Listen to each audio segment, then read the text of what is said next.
Welcome to Good Morning Hospitality, your one-stop shop for the latest news, noteworthy trends, and thought-provoking discussions across the industry. From hotels to short-term rentals to all things travel and hospitality, you'll find each episode equips you with the information that you need to start your week. Join us on Good Morning Hospitality every Wednesday, wherever you get your podcasts.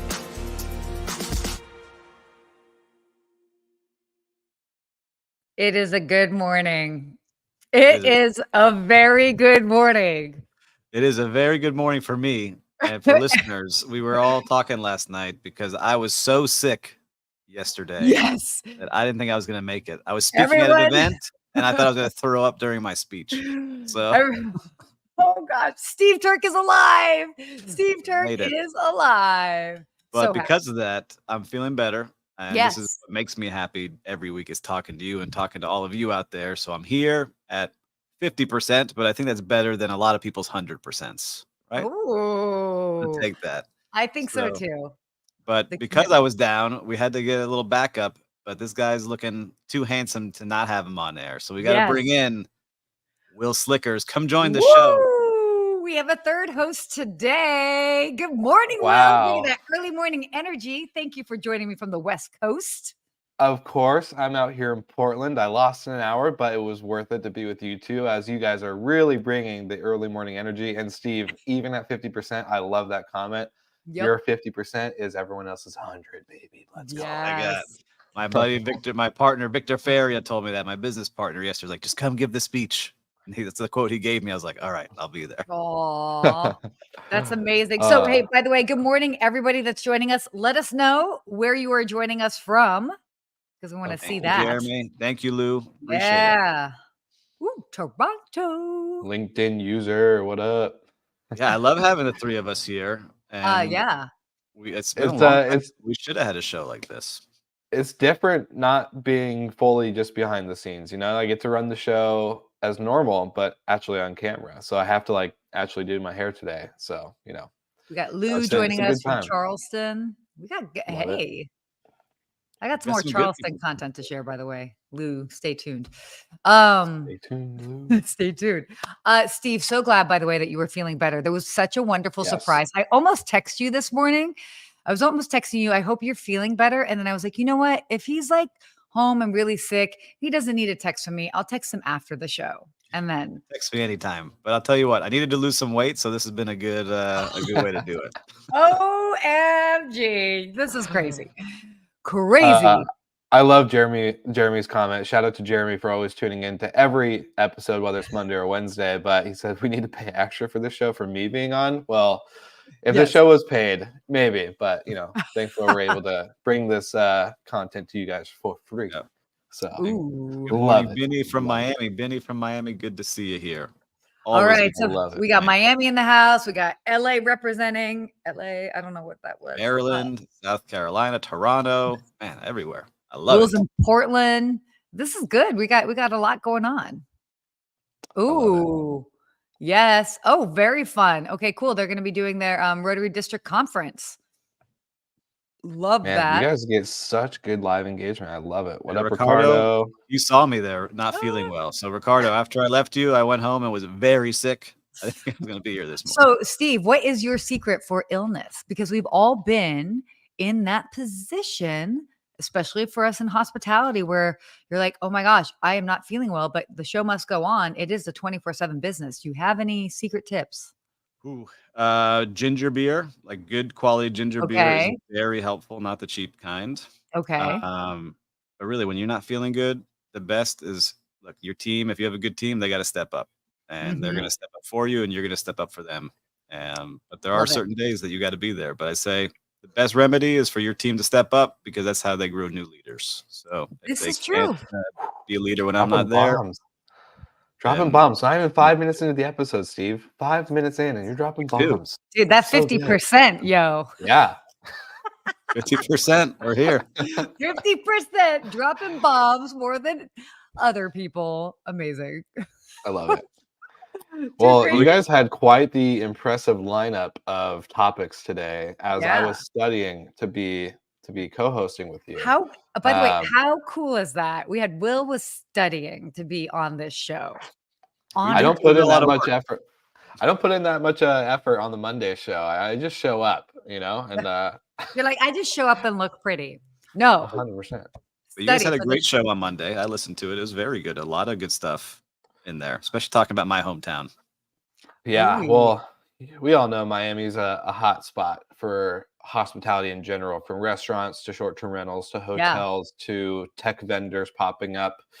So we had to cover it. There was a lot of news. And Brandy, we always love a good Brandy rant. So had to make sure we got her to open up a couple of those rants for. She's the best. I learn a lot from you all every Monday. Teamwork, so true, so important to it's and just have understanding each other and supporting each other. 100%. I'm all a big fan of that. Happy to be overprepared and underprepared. Yes. Yeah, it's always good. That's right. Well, we got some great topics. How about you lead us? Lead us the way here. Sarah lead us the way. I'm leading the way. Don't worry. Your trusty leader here. Oh, gosh. All right. So our first topic here is the JLL report that came out that basically it's this all-inclusive resort sector, the trends and the outlook of it. And basically, for those that don't know, that all-inclusive resort sector has really undergone a big change in the last 30 years. And mainly in one of the biggest ways is how consumers look at it. When all-inclusive first came out, it was like the inexpensive, the cheap way to travel.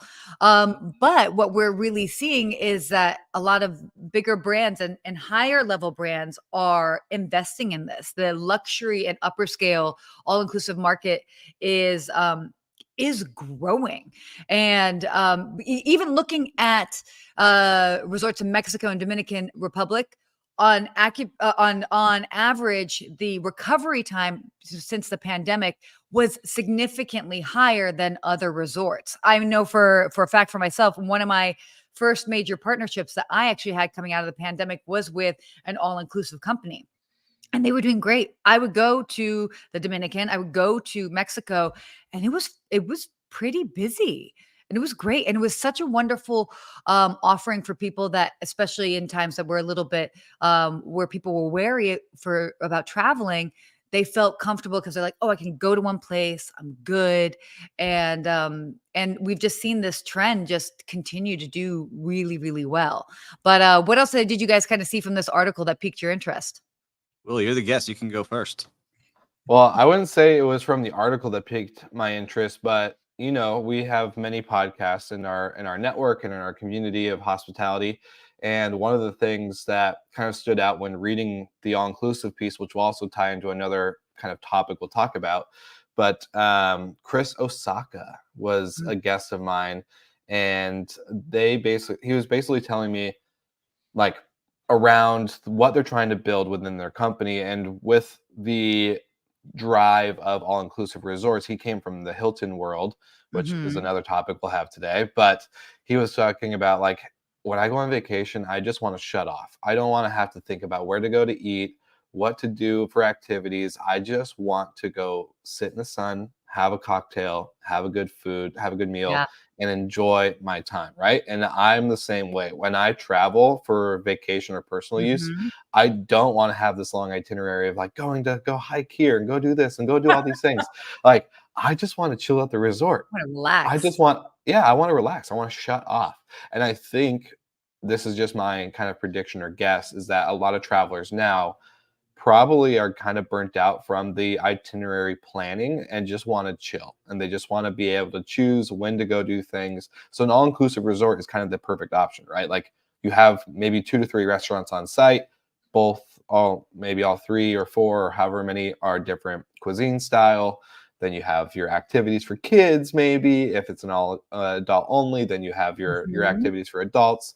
So I just think it's an easy go-to solution to not have to over plan and overthink. And I think Americans especially are loving that because we're a busy bunch over here. So that's my thought. What about you guys? Love it. Yeah, I was lucky enough 2 weeks ago to interview Christopher Calabrese, who's the general manager and vice president of the Marriott Cancun and JW Marriott Cancun. And it's the first Marriott owned all-inclusive is the Marriott Cancun. So the very first. And he said the reason they're going all in is because they see that people want to travel this way, and they really want to elevate the experience to where it's not just like cheap booze and cheap food and that's it. They want to make it really nice, high end, to where you don't have to worry about getting food poisoning like maybe I had 2 days ago, right? So, well, and Sarah, you kind of mentioned a little bit earlier, like leading into this story. I think it's it's really interesting on how it was the cheap option, right? Like this was the like, oh, this is like what all the American families do for vacation. Well, I think it's interesting during COVID, and this is kind of maybe a TMI personal story, but during COVID, like 2021, where everyone's still kind of like, all right, we could travel, air flights like are cheap as hell. Super cheap. Yep. You still have to wear a mask, but like it was pretty much like pick of the litter. And I was dating someone who was on this show called Married at First Sight, and we went to an all-inclusive resort in Mexico, and it was awesome. I will never not remember that time as a good time because the Oleo resort. You dated somebody from the show Married at First Sight? Yeah. It was a wild time in COVID. It was a wild time in COVID. That's why I said a little TMI. But we had a great time, and we're still friends today. So shout out to And I thought my COVID romances were scandalous. Nope. But you know what's funny about this, I think, too? Yeah, I think cruise ships push this, right? Because more and more of these cruise ships are getting so nice, and you have everything there. Like, as my family, like, I love cruise ships, especially the big ones now. And so I think resorts are starting to see that, too. Totally. And yeah, I love that. This a great comment here, Lou, in regard to the cruise ships. Oh, there you go. There you go. Yep. Yeah, but it is something that's very interesting. Look, at the end of the day, you're going to have different types of travelers. So I always see this, and especially in the travel space that I'm in, as far as like travel content creators, I see some of those people that are like, they're like, oh, you don't want to be just a tourist. You want to be a traveler. And I'm like, bro, chill out. Like, not everybody wants to like go wading through the jungles in like Rwanda and what, and by the way, nothing wrong with that, but it's like some people just want, like, some people only have such a limited time off and they just want to go and unplug, and they've always wanted to do that. So all-inclusives are a great option. They're also really good for a big trend that we've talked about before. I always talk about it on my TV segments, multi-generational travel, grandparents to grandkids. Everybody's taken care of. You don't have to worry about mobilizing if you don't want to. I mean, all-inclusives, like they really have a lot going for them. You just choose wisely. You choose what you want. There are family oriented ones, there are couple oriented ones. There's all different types. There's even nude all-inclusive. So whatever you want, there's something out there for you. I have not been there. Definitely didn't do any photos there. Interesting, Sarah. What I've learned or I've heard is that those new places, those are the people you don't want to see nude anyway. This is true. Hard to make content in those places. So I definitely wasn't there filming. All right, why don't we go on to our next topic here, which I'm actually really excited about. Luxury hotel merchandise is in high demand. And here's why. So it's interesting. A lot of people are looking at this sort of like branded garb, so to speak, whether it's sweatshirts, hats, etc., as a sign of stealth wealth. It's this sort of quiet luxury trend. And it's interesting. Like people, and I'll give you like examples. Like you've got the Beverly Hills Hotel, for example, right down the street from me. Everybody knows the iconic lettering of the Beverly Hills Hotel. They've got hats, sweatshirts, and there are other companies, by the way, that are selling merchandise with their logo on it, or at least a version of the logo, so they can get away with it. The Chateau Marmont, 5 blocks down that way. So it's really interesting to see that this is still it's a trend, and more people are really getting into it. But what's fascinating is because it's almost like this understood camaraderie. Like if you see somebody else that's wearing a whatever shirt, a Beverly Hills Hotel shirt, and you've got one, I got you. Like we both stayed there. But what are you guys seeing in regards to this? Because this article was interesting, and there's some good names in here, some people I know too. So which is fun. Yeah, I would say, look, being where I'm from, you have this strip of hotels, Yeah. and you see everybody's wearing their hat from that brand, whether it's the Thai hat or the Nobu hat or the Ritz Carlton or the Faena. But one of my favorites that was mentioned is actually a client of mine on the consulting side is the Colony Hotel in Palm Beach, and they Mm-hmm. have a monkey that is their logo, and I forgot the Mm-hmm. name of the monkey, but he has a whole backstory. And it's located all over on their hats, on their robes. Everything is branded to a T. I actually have some of it behind me, this pink book above me Oh, from the that's colony. fun. So I collect it, and I'm aware of these things, especially if Yeah, I've worked there. I have all the swag, but you see it. People love it, and they spend a ton of money on these things, yep, especially if you have the right branding. totally. 100%. And not to keep doing this, I promise I won't do this on every topic, but another Another personal conversation. story, the last Not girlfriend you dated? no, not a I'm personal into this story. show. Right, this is a different type of show. Yeah, this is a different type of tea in the morning. No, Woo. so with guests I've also had on other shows, Richard Walter from Muse, he and I had the conversation. Shout out to Richard. Richard if you're watching or listening. Great company, by the way. Like they are just insane. Like I love watching their growth. And so if you guys want to learn more about Muse, I can always share like all the data I've collected over the last 3 or 4 years. But long story short, Richard and I were talking about hotels and lodging in general, right? Like the ability to occupy the attention of your guests for the 8 hours that they're with you, most likely, right? They're usually here Mhm. to stay the night, to have a bed, wake up, have coffee, and go do their thing. So you have maybe about 8 hours of their attention. Once they leave your hotel, you don't have their attention. So how do hoteliers, short-term rental operators, anyone in the lodging sector capture the attention of guests beyond the hotel? And that's through merch, and that's becoming a Mhm. lifestyle brand. So how do you capture the 24 hours rather than the 8 hours they're with you? And I think that is the ultimate question he and I kind of discovered or discussed on our show. But this is such a cool way of doing it. Like Yeah. merch, I love rocking not name brand. Like I'm a big Lululemon guy or Viore guy, but like if I can rock a hotel brand or like even Steve, Ben from Onera, Yep. Ben Wolf, like if I could rock some Onera gear or anything like that, I will rock that. Like I'm personally a fan of it. So getting that bigger share of the pie of my 24 hours from these hotel and hospitality brands is super important. So I think like this is for all you hotel listeners out there. I think this is super interesting for how can you get in the 24-hour space rather than just the 8 hours they're with you. Yeah. And if you're Ooh. listening, does your hotel have merch right now being sold in their gift shops, or do you buy them? Let us know here in the comments. We'd love to see it.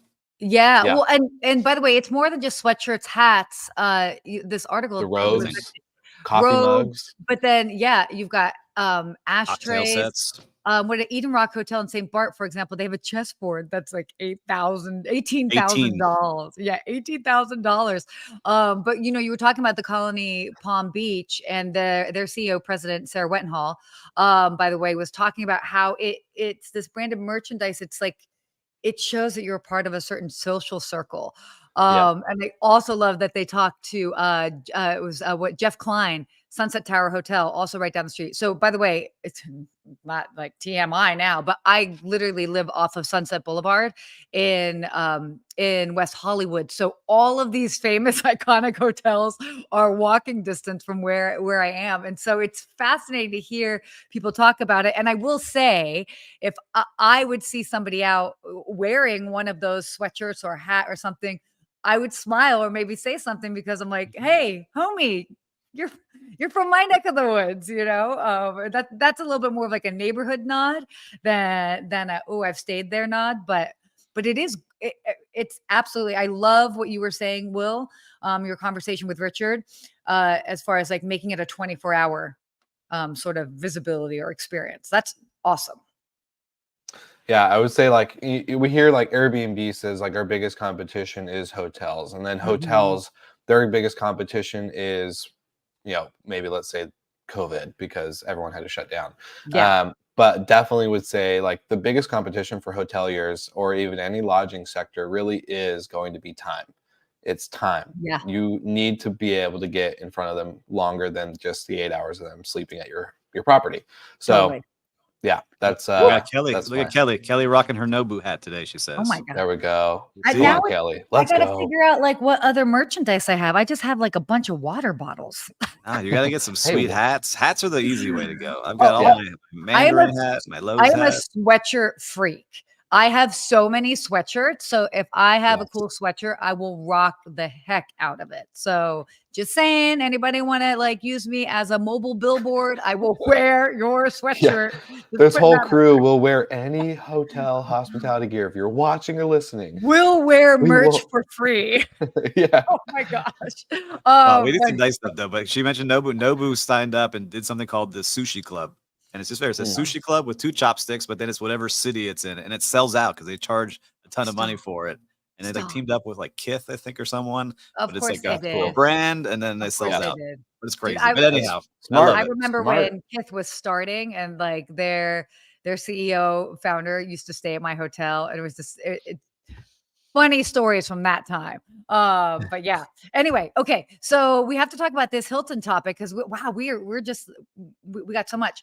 But I feel like you guys should probably take the lead on this. But Hilton is partnering with AutoCamp to offer this sort of elevated outdoor lodging experience, which is great. So if you are a Hilton rewards member, any Hilton guest can actually basically end up staying in different national parks, custom airstreams, luxury tents, all of that. What are you guys seeing that from this article that really kind of like piqued your interest?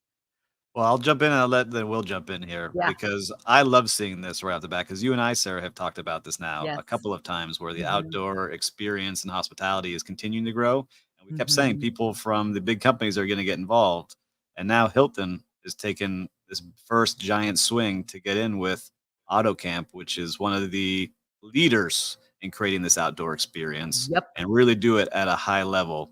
And so it just shows that what all 3 of us have talked about in different forms is going to continue. So this is not a fad. This is something that's going to be a long-term trend. And I know that Will talks a lot about this on his show. So Will, what are you thinking about this when you saw this come out yesterday? Well, I'm not surprised, but I am at the same time. And I'll tell you why, because we just had the roundtable, the unique stays and outdoor hospitality roundtable, and hearing from people like Jeremy Wells and Ben Wolf and Sangeeta and Michael Golden, the outdoor space is such I don't think it's a trend. I think it's actually a fun, like you know how some people are just too early, right? Like, and it's like, okay, outdoor hospitality wasn't as big of a thing. COVID definitely accelerated a lot of things, and now we're in that perfect peak window. And I see you, Quentin. I knew you were going to be on the show, so thank you for tuning in and viewing. But I'm not surprised by this because of the popularity. I'm interested, and I want to know your thoughts, Steve, because I know you're building out your own stuff too. I'm interested to see when are they going to buy these companies, because I think it's interesting that a big brand like Hilton is partnering with another brand and promoting them. Usually you don't see a lot of promotion of other companies. They like try to keep a lot of that in-house. So, you know, maybe this is the trial run to see, okay, when are we going to acquire AutoCamp and maybe other brands similar to them or at a higher scale, like Onera or any others. Yeah, or they're also leaning into just their name and their reputation, because you know when you don't think of glamping when you think of Hilton, you know. So it actually is probably a more strategic partnership as their entry into it. You're right, and then maybe they end up, you know, kind of absorbing that more, and they can have more of like, oh, your Hilton Airstreams, or maybe not, and maybe they just kind of keep it this way because it's just a small part of the bigger pie. My bet, sitting that executive committee room would have gone like this. All right, we see this blowing up. We see headlines everywhere. Hey, Steve Turk on this team, go contact a bunch of these outdoor ones, go research them, see which one's the best run that won't embarrass us. And let's start putting our people to get points to it. And if they do a great job and we see the data, because they're going to be booked through their point system, then we know if this is a real deal or not. And we could either buy people or start to make our own. So that's what I think happened in that meeting. It's the same as. Go ahead. No, you're right. You're right. I was just saying you're right. Keep going. Oh, I was going to say it's almost the same as Marriott Homes and Villas, right? They're like, oh, the short-term rental thing is really taking off. We don't want to own any properties. We don't want to start buying homes and managing them. let's just partner up with really good operators. Let's give them our standards. Let's do all the things, and let's open up. And by the way, another breaking story, Marriott's 200 millionth loyalty member has crossed the line. So being the biggest loyalty brand, let's use that to our best ability. And I'm not surprised that Hilton, again, going back to I'm not surprised Hilton did this partnership with AutoCamp, but I'm shocked in the sense that they didn't just go in. But I think we've seen this play out in other brands, so I'm interested to see how this will play down the road in long term. And I think even to bring up Quentin again, he had a great post on LinkedIn kind of talking about the same thing of, when are they going to get into brand ownership? What's the future of glamping look like? And I think we've seen this in other brands. This isn't a first time thing. It's just the first major brand to really do it. So I think it's going to be really interesting to watch, and it's definitely going to be something that we'll cover again in the future on the show for sure. And By Kelly, the way, Kelly Kelly's mentioned comment. KSL Resorts kicked it off with glamping partnership. It's true. I think Hilton take us to the next level. So thanks for sharing that. And Christopher as well. I love that. I love Christopher's comment. Is there a consumer loyalty to segment to it? But I think again, and that's a great question. Are people going to come back and continue going? Yeah, sure. There might be some, but I think more so it's a barrier to entry. Maybe people that wouldn't normally even know where to begin with glamping. Yeah, they can try it. And it's kind of this must be vetted and approved because I'm a Hilton loyalist. So this has got to be a pretty decent experience. So it's pretty smart because I think a lot of more people will be willing to venture into glamping, so to speak, because of this. Well, to touch on that really quickly before we go on to the next topic, but I was just gonna say there is a big category of people that do this type of travel without being a Hilton loyalty reward. So it's gonna probably convert a good chunk of people to their program. And the thing with loyalty in this sector, I think there's a big group of people that glamp, camp, all the things, but it's hard to do it with the same operator at multiple times and frequencies because of the scalability, right? So I think if yes, there is a repeat customer base, but they're not staying at the same lodge or camping site every time. They're probably they're traveling like that frequently, but they're not staying at the same location. So now with this partnership, it's all about scalability and getting that loyalty reward. So that's my kind of thinking. But Quentin, I know you're a big leader in the camping, glamping space, so your thoughts are much appreciated. We'll probably have to get you on the show one of these days. So. Definitely, because that's interesting stuff.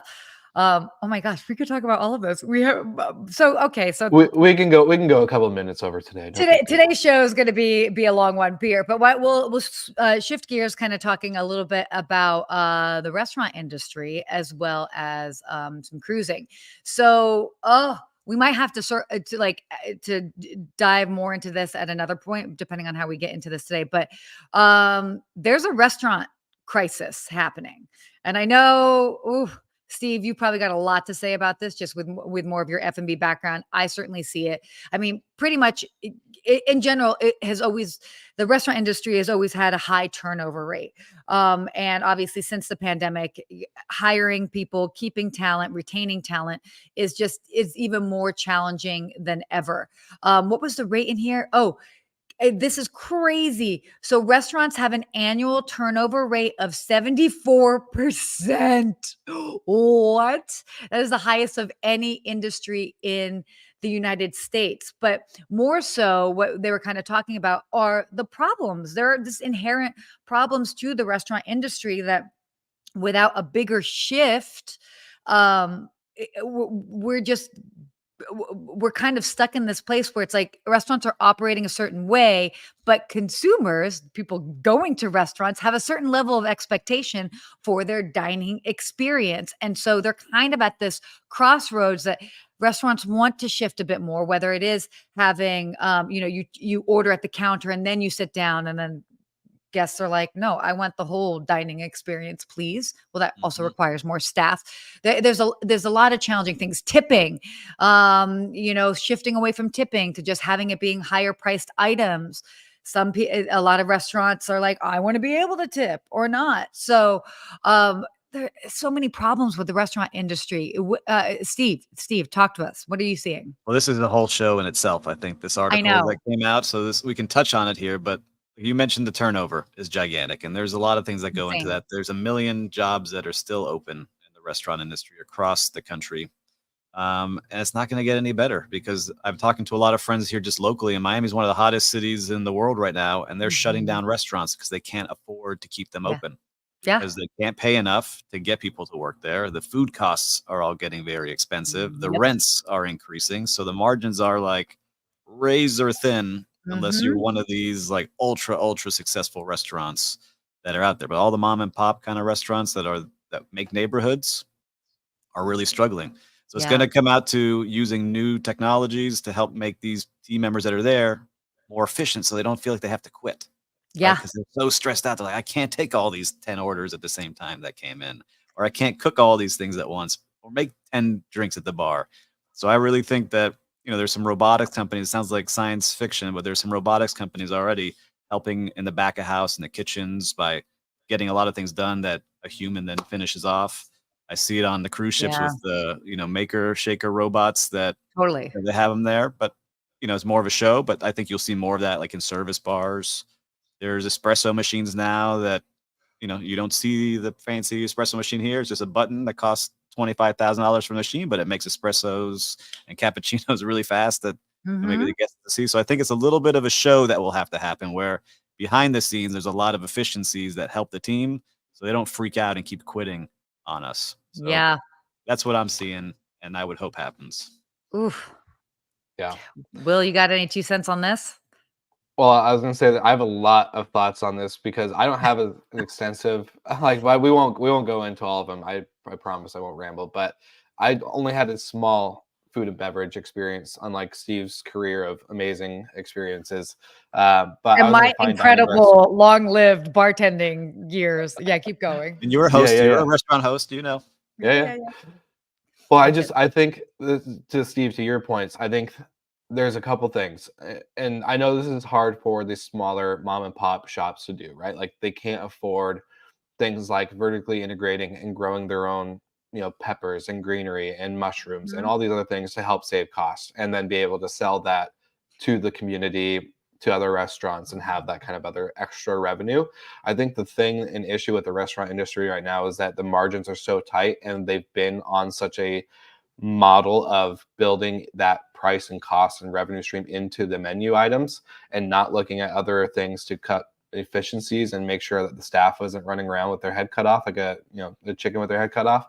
And so I think like venture capital, this is like an area that's very lacking. Every time I talk to a private equity firm or a venture capital arm, they never want to touch the restaurant industry because of the labor. They know it's low margin, it's impossible to 10x or 100x or whatever. But I think there's a huge opportunity if you can find either a robotic or a software.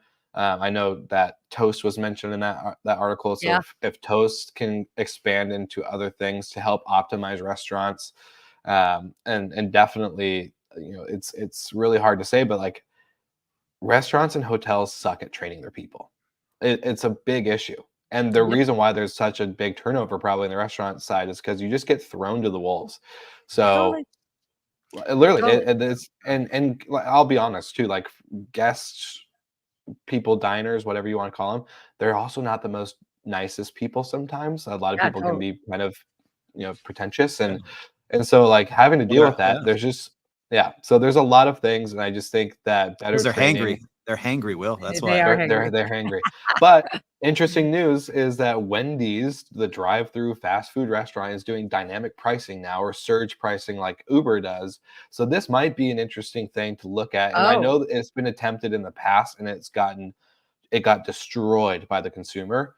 But I think this is now the time of dynamic pricing. Airlines can do it. Like a hotels Frosty at 8 p.m. is going to be more expensive than like a Frosty at 5 p.m.? Yeah, exactly. Everyone else does it except for the food and beverage industry. So short-term rentals, hotels, like, I don't know, if you got a line out the door, it makes sense. And that helps increase margin, that helps increase pay people and training and all the other stuff that you need to do. So I don't know. Hello, happy hour is the original dynamic pricing. That was to lower it down. Dynamic. Yeah. Now we're Yeah, gonna yeah, spike yeah, it up. yeah, for sure to lower it down, but it's to look. But again, that's the other aspect of dynamic pricing is that like you lower it so that you can encourage people to come in earlier when it isn't as busy. So dynamic pricing isn't necessarily only just more expensive when it's busier. Obviously, that's one side of it, but it's Yeah. also lowering the price. I mean, we see that with many business. My massage, the place I go to for massages is like, come get a massage at 10 a.m. and Yeah. it's 50% off, and I'm like, I don't want to. And I Nobody would do wants this to on attend it. yeah, but I would do this on reservations for tables at popular places. They're not really Yeah. doing this, and I think maybe Yeah. people dabbled but like I was trying to get a reservation at a very popular restaurant. I had to call in a lot of favors. I got in, but I would have paid $100, $150 just to get the table. And that's just free Stop. money. Yeah, for the right Stop. place, the Oh my place you God. want to see and be seen.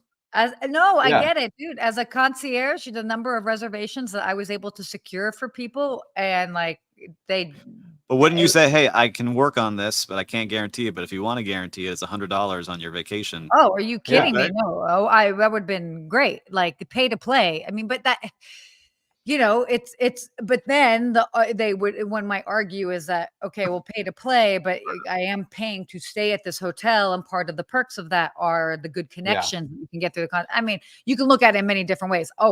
As Yeah. a concierge, for sure, I'd be like, can I buy my way into making this an easier request to deliver? But you can't always do that, So Yeah. it's Well, in the dynamic pricing space, like there's in the hotel world, you have Duetto, you have a bunch of these softwares, right? And I think The there's room. there's Yep. nothing really like there's no like I get the happy hour comment, but I think it's like you gotta I don't know, there's lacking. It's very Chick-fil-A is much gonna lack. be so expensive. I'm sorry, I just I saw know. this comment. I'm dying at these comments. The bacon burger Done. going $100, no thanks, and the son of a Oh my god. baconator. So good. Oh, I think this is definitely something for higher end restaurants or maybe restaurants that are not fast food. So yeah. that would be I would if a baconator started jumping price, I would be like, see ya. I can't. I But can't. like your guys' comments, if a good table at a good restaurant was an extra $100 and maybe the food was a little bit more expensive because it's peak hours, I'm fine with that as long as I get the good service and I get the quality that I want. So That is a really good point. I mean, I know a lot of people, especially, being right here in the heart of West Hollywood and Beverly Hills and some of the top restaurants.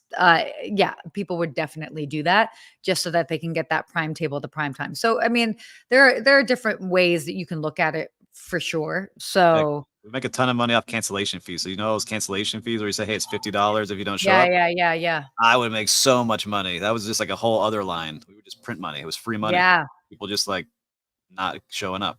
But anyhow, Oh, again, Yeah. we could do a whole show on this. yeah. Maybe we have to bring this 100%. back. Let us know if you guys Well, want us to do a deeper dive into this. Hey, Terry White on the Monday show said he thinks this show needs to be 45 to 60 minutes long, not 30. Woo! So maybe we Woo! change the GMH structure. We'll see. Well, We'll you guys see. let us know. You always got to be mindful of people's timing. But let's go ahead and talk Yeah. about our last topic before we wrap up for today. Virgin Voyages, they have, I guess, officially launched the fastest internet at sea, where they've got Starlink powered Wi-Fi. I think they had Starlink before. I was actually trying to look into this because I've been on Virgin Voyages. But this is definitely the fastest Wi-Fi, which for anybody that's been on a cruise ship, I think that's probably the craziest part of it is that and maybe you might welcome it that you're going on a cruise and you're like, sorry, out to sea, won't be able to be in touch with you. But some people do want to be able to stay in touch or post about their experience, or maybe there are a lot of cruise lines that are also promoting working while at sea. I know Azamara Voyages, for example, they're promoting that. So I mean, just having access to this higher internet is extremely important for the cruise industry. Listen, I drive by that ship every day. I see it every day. I've not been on it, but I love It's that because nice. my wife got stuck. We were on Royal Caribbean. I felt really bad for her. She's an attorney and she had a big case that all of a sudden caught on fire and she had to work basically every day. And the Wi-Fi was so slow that it made it so painful for her to do that. Oh, yeah. So I think that more and more people, if they knew they had access to good Wi-Fi, may do a little bit more of like Yeah. a leisure trip, right? Like, Or- I go to work from the cruise ship and then also head on out. or be open to the longer cruises. I get invited on longer cruises all the time, 7, 10, 12 days. Yeah, but you can't. And there are many times that I'm like, that's awesome. And what a wonderful position to be in. But I'm also like, I can't be out of pocket for that many days. Like I got stuff to do. I got people to be in contact Yeah. with. So I'm really excited So to see what people say because I know it'll show up on the reviews online very soon. and it's not just consumers, by the way. It's also as far as operating, operations. It's very helpful for the crew and all of the logistics on the back end. So it's not just consumer focused. A lot of cruise lines can actually benefit from this. So cutting edge connectivity. Who thought we would be saying those words in 2024? Totally agree. Yeah, my 30th birthday is next year, and all my friends are saying we need to go on a cruise. So as long You're as the just cruise a has good Wi-Fi, baby. I know. But as Do long it. as the cruise has Wi-Fi, then yeah, I'm in. Count me in. Love it. Sign me Love up. it. That's a good birthday. Cruises are fun for that. That is Yeah. cool. Okay, guys. For the sake of time, should we do our real-time recap or just go right into our hospitality quote? Let's You do got a it. quick- Let's do our whole show. We never have Will on here. This is Okay, the we first never have one. Will. Let's Okay, run him fine. through here. Fine. Okay, a real-time recap. Oh my gosh. All right. What have you guys seen out in the wild, the hospitality wild? What have your experiences been? You Go got for it, you. Will. You get to Yeah. go first today. Yeah, Will. Ooh, all right. I didn't know what one to do for this one, so I kind of have two of the same boat where I Okay. had a really bad Uber driver. Oof. Like he almost kicked me out of the car. I don't know why. He was just in a bad mood, and it was snowing out in Denver, and like he didn't pull up to the whole spot. So like he maybe pulled away 30. He stopped 30 feet before coming up to me, and I kind of like waved him up. I was like, it was just dumping snow. I waved him up. I was like, come on, like help me out. I'm trying to not get snowed on right now. And I made the comment to him in the car. I was like, oh man, thanks for making me walk. Just kidding. How's your day? Are you Daniel? And he was like, oh, you wanna be like that? You can get out of my car. And I was like, oh, okay. I was just joking. I'm good. It was a joke. If you want me out, I'm out. Like, no worries. And then I had a really good Uber driver on my way to the airport. She killed it. So it made up for the experience. But Daniel, the Uber driver in Denver, was just not happy. Maybe he woke up on the wrong side of the bed, didn't like my dry humor joke of thanks for making me walk. But I said it in a pretty nice tone. Like I made sure to make it a joke. But that was my real-time recap. Ooh. Oh, Yeah. oh my God. I got Pissed so off much an to Uber say about driver. that. I got so because I'm in a lot of Ubers, and I'll just chime in on this, and then we'll kind of keep it moving.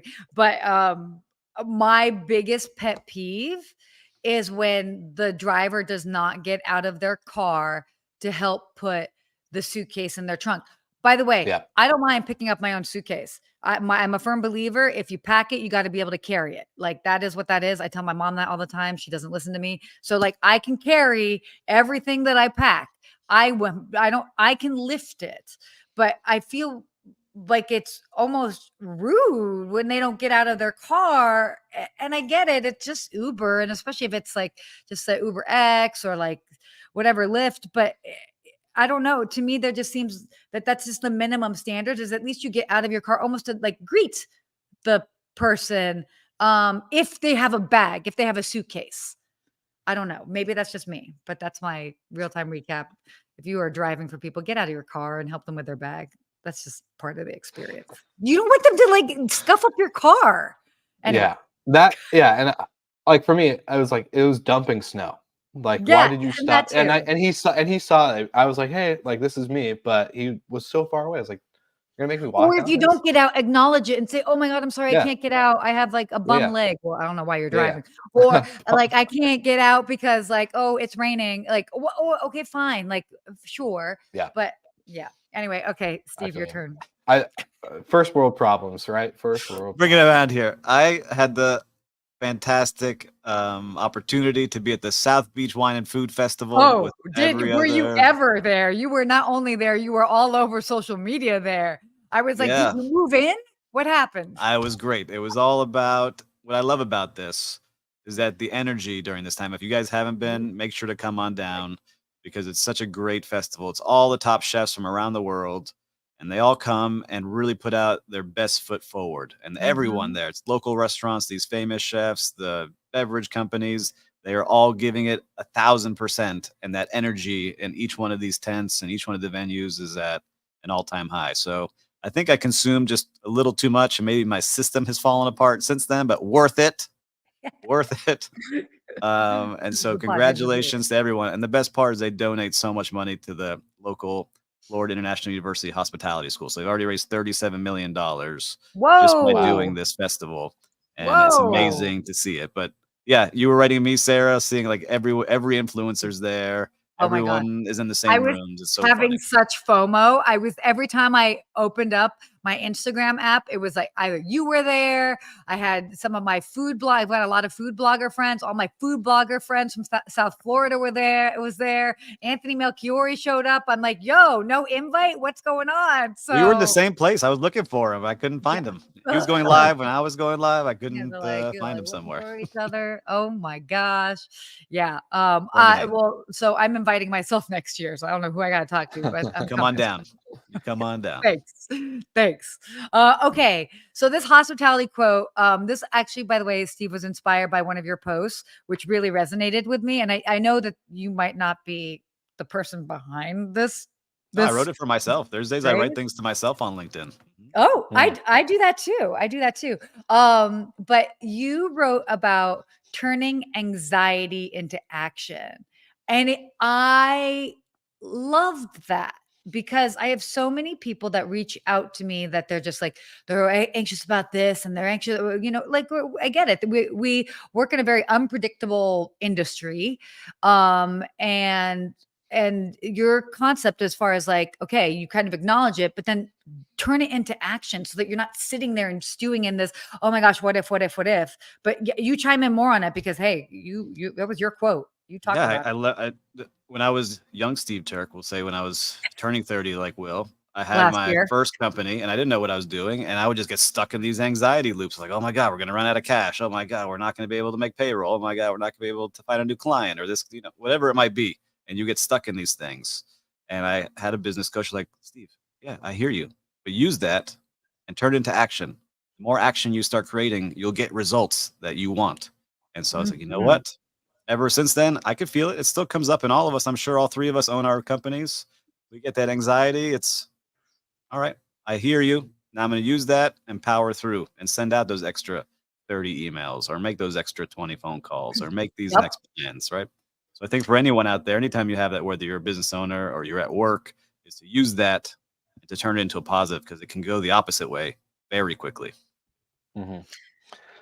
Yeah, we're, as humans, wired to solve problems. And when we don't solve problems, that's what makes anxiety happen. So it's basically like the reason why you're having anxiety. I heard this on another show, another podcast. And the reason why you have anxiety is because you're delaying taking action, right? And so it's a great quote, and it's definitely something I need to remind myself of. So thank you, Steve, for the inspiration on LinkedIn every day. Yeah. And by the way, also, thank you, Steve, for showing up today. How about that for pushing through? How about that? You all make my day. I'm going to head out of here and get my Gatorade and lay down again. You're like, go get horizontal. Wow. Well, what a show, guys. I think that's our show. Look at us. I'm so happy. This was a nice little accident to get all three of us here. Yeah. Our first Monday and Wednesday crossover, which is great. We've been talking about doing it for a while. So yeah, and a longer episode than normal, but thank you for all the listeners and live viewers for, going through it. It's been a fun. I've really enjoyed it. I think these topics were there. It was refreshing for me because I don't really get to talk about hotels and restaurants on our Monday show. So it's nice to expand the horizon of conversation here. It's always fun to have different conversations. So yeah, and the three of us here, power trio. And give us some comments here. Do you like the three of us on the show? I think this was a good energy here today. I might leave the Monday crew. I might leave the Monday crew for Wednesday. Oh, well, you have the power to do that. Yes. Oh, and look what Tanner says. It's the 200th episode. Oh, and the 200th episode. Yes. Thank you, Tanner. We were so distracted by all the additional people on the show, but how appropriate, Will. It was meant to happen. Meant to Yep. be. Our Oh, I love it. 200th. I love it. Ding, ding, This ding. podcast has been such a blessing to have. And so, yeah, thank you two, for being an awesome crew. In addition to it, you've made the show so much better. Not that it was bad before, but it's just so much fun. And you guys, your energies together is incredible. So not to hype you guys up too much, but just No, think keep it's going. yeah. It's a great crew. So really thankful for you guys and for all of our listeners who make this possible. So I think that's a wrap. So That's a wrap. That is our show Sarah, for today. Yes. Sarah, if you're cool with it, can I outro us? Can I get the please do. Go for it. All right. Perfect. So for all the live viewers and listeners, make sure you like and subscribe. Not only Monday, not only Wednesday, but all the Good Morning Hospitality content, wherever you may find it, YouTube, LinkedIn, Twitter, all the above. And of course, like always, we'll see you again next week.